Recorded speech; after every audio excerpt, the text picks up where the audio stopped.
প্রিয় বন্ধুরা, আসসালামু আলাইকুম। আজ আমরা জানব পৃথিবীর এমন একজন শ্রেষ্ঠ মানুষের কথা, যিনি জীবনে মিথ্যা একটা কথাও বলেননি।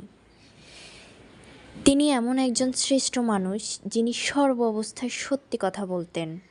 তিনি আর কেউ নন, তিনি হলেন আমাদের শ্রেষ্ঠ নবী, শ্রেষ্ঠ রাসূল হযরত মুহাম্মদ সাল্লাল্লাহু আলাইহি সাল্লাম। রাসূল সাল্লাল্লাহু আলাইহি সাল্লামের সাহাবী হযরত আবদুল্লাহ হাদিস লেখার ব্যাপারে প্রশ্ন করলে রাসূল সাল্লাল্লাহু আলাইহি সাল্লাম বলেন, তুমি লিখতে থাকো। যার হাতে আমার প্রাণ তার শপথ, আমার এই মুখ দিয়ে প্রকৃত সত্য ছাড়া আর কিছুই বের হয় না। এই কথা শোনার পর সাহাবী প্রশ্ন করলেন, আপনি যখন রাগ ক্রোধ থেকে কিছু বলেন তাও কি লিখে রাখবো? রাসূল সাল্লাল্লাহু আলাইহি সাল্লাম বলেন, হ্যাঁ, তাও লিখে রাখবে। আমি সকল অবস্থায় প্রকৃত সত্য ছাড়া কিছুই বলি না। সুবহানাল্লাহ। মহানবী সাল্লাল্লাহু আলাইহি সাল্লাম সবসময় ব্যক্তিত্ব নিয়ে চললেও মাঝে মধ্যে সাহাবীদের সাথে সামান্য হাস্য কৌতুকও করতেন। কিন্তু রাসূল সাল্লাল্লাহু আলাইহি সাল্লাম কোনোদিন দুষ্টুমি করেও মিথ্যা বলতেন না। আমরা অনেকে হয়তো এমন একটা ঘটনা জানি যে একদিন রাসূল সাল্লাল্লাহু আলাইহি সাল্লাম এক বৃদ্ধা মহিলার সাথে দুষ্টুমি করেছিলেন।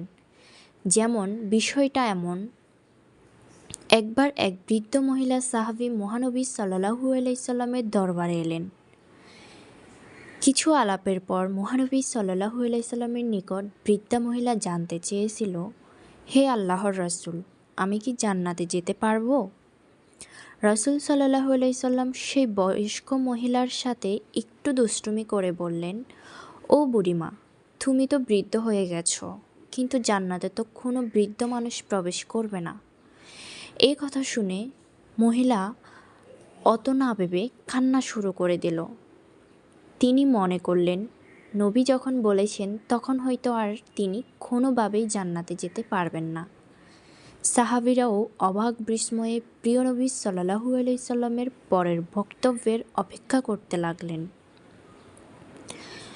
তখন মহানবী সাল্লাল্লাহু আলাইহি সাল্লাম হেসে বললেন, আরে চিন্তা করবেন না, জান্নাতে যাওয়ার সময় আপনি আর বুড়ি থাকবেন না। যারা জান্নাতের জন্য নির্বাচিত হবে তারা সকলেই তখন যুবক আর যুবতী হয়ে জান্নাতে প্রবেশ করবে। এটা শুনেই বৃদ্ধ মহিলা সহ পাশের সকলেই হেসে ফেললেন। প্রিয় বন্ধুরা, এই ভিডিওটি শেয়ার করুন সবার মাঝে আর চোখ রাখুন শ্বাসে। আসসালামু আলাইকুম।